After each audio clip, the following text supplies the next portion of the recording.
Hello students, good morning. आज का हमारा टॉपिक है फैयाज़ खां का जीवन परिचय एवं संगीत के प्रति योगदान। किसी भी कलाकार का जब हम जीवन परिचय लिखेंगे तो हमें ये पॉइंट एक्सप्लेन करने होंगे। जन्म एवं वंश परिचय, जन्म एवं वंश परिचय, पहला पॉइंट ये लिखेंगे हम। नेक्स्ट लिखेंगे तालीम, शिक्षा दीक्षा किन किन गुरुओं से उन्होंने प्राप्त की और कितने शिक्षा प्राप्त की, एजुकेशन क्या है। थर्ड पॉइंट में लिखेंगे संगीत सम्मेलन, संगीत सम्मेलन, संगीत शिक्षा प्राप्त कर ही चुके हैं तो फिर संगीत कंसर्ट वगैरह में भी पार्टिसिपेट अवश्य ही करेंगे और देश विदेशों की यात्रा भी करेंगे और वहाँ पर कंसर्ट वगैरह में कुछ उनको अवार्ड भी मिलेंगे। नेक्स्ट लिखेंगे उनका जो भी अवार्ड्स उनको मिलेंगे, अचीवमेंट्स जो भी उनकी है, अचीवमेंट्स के बाद हम लिखेंगे उनका योगदान, संगीत के प्रति योगदान, क्या क्या कंट्रीब्यूशन उनका संगीत में, ये लिखेंगे उनका योगदान क्या है। और एक पैराग्राफ हम लिखेंगे स्वभाव के बारे में, कैसा स्वभाव है हम लिखेंगे, स्वभाव किस प्रकार का स्वभाव है। और लास्ट में उपसंहार कह लीजिए, उनकी मृत्यु,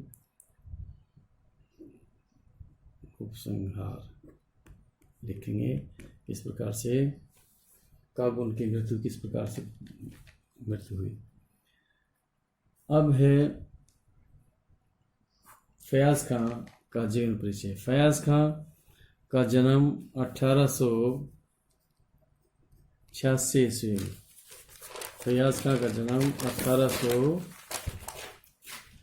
1886 ईस्वी में हुआ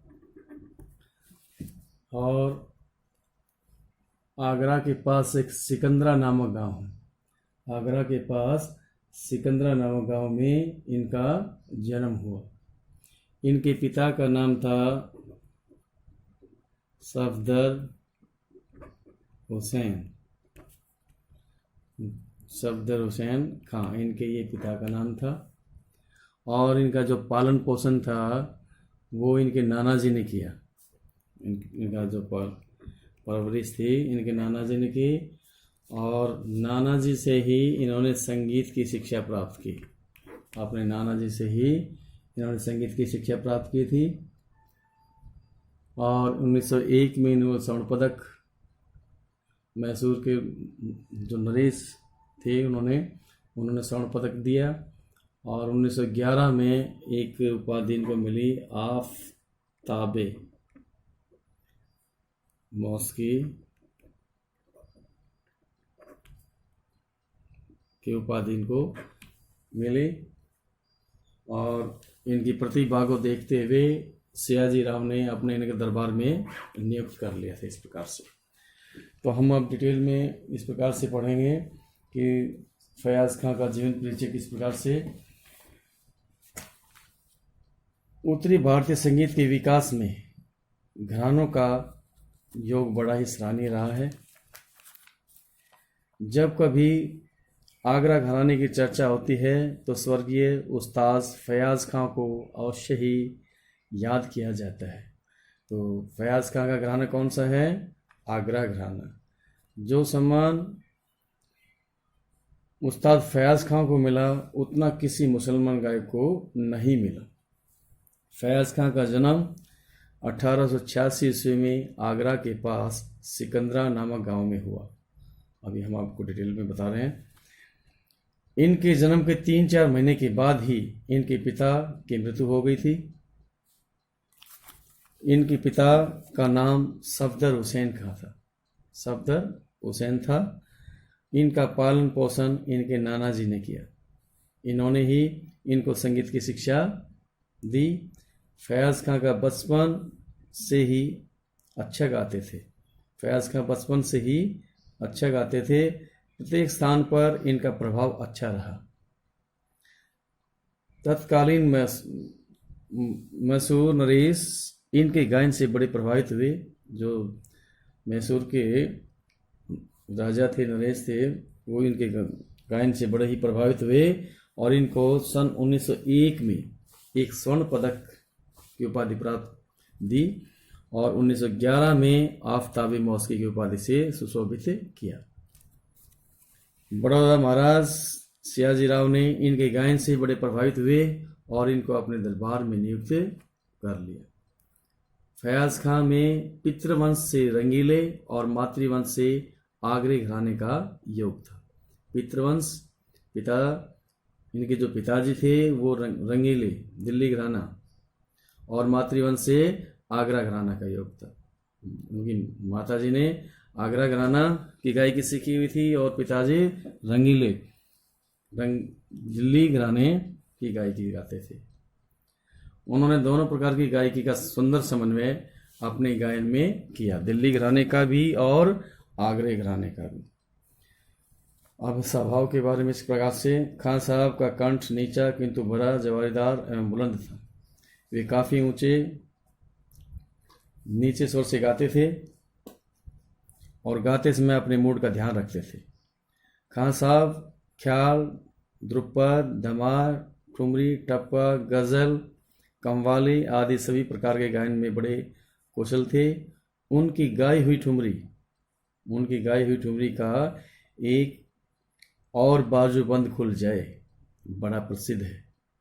ख्याल में भी ध्रुपद, धमार के समान नोम तोम का आलाप करते थे। जब ख्याल गाते थे तो जिस प्रकार से ध्रुपद में नोम तोम का आलाप किया जाता है, तो ख्याल में भी उसी प्रकार से नोम तोम से वो आलाप करते थे। और बीच बीच में तू ही अनंत हरि भी कभी कभी बोलते थे। विस्तृत आलाप करने के बाद गीत की बंदिश शुरू करते थे। विस्तार पूर्वक से आलाप करने के बाद में गीत की बंदिश शुरू करते थे। नोम तोम का आलाप तू ही अनंत हरि आलाप करते हुए और बाद में गीत की बंदिश शुरू करते थे। फयाज खां एक अच्छे रचनाकार भी थे।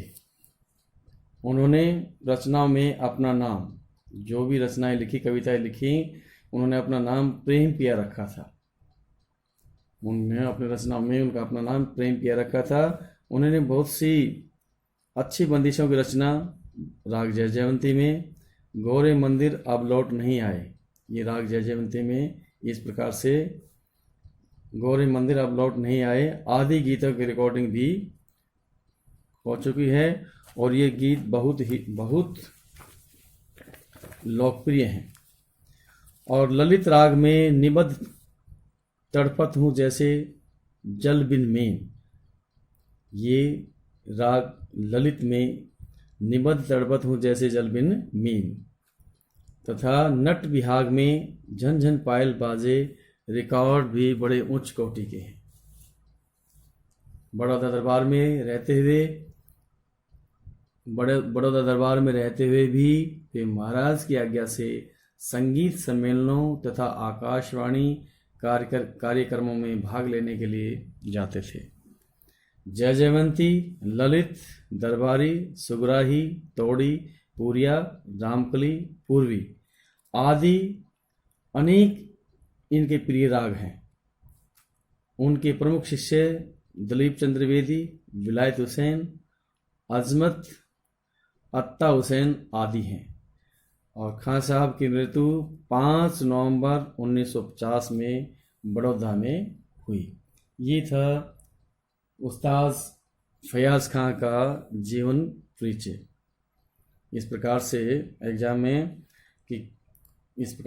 आता है कि उस्ताद फयाज खां का जीवन परिचय देते हुए संगीत के प्रति योगदान का वर्णन कीजिए या आगरा घराने से संबंधित संगीतकार का जीवन परिचय लिखें। तो आपको उस्ताद फयाज खां का जीवन परिचय इस प्रकार से ये लिखना होगा। तो आज के इस वीडियो में हम इतना ही। नेक्स्ट वीडियो आपको नेक्स्ट बड़े गुलाम अली खां का जीवन परिचय के बारे में समझाएंगे नेक्स्ट वीडियो में। आज का इतना ही है हमारा काम। इनको अच्छी तरह से आप पढ़ लीजिए और अपने नोटबुक में इनको लिख लीजिए। धन्यवाद।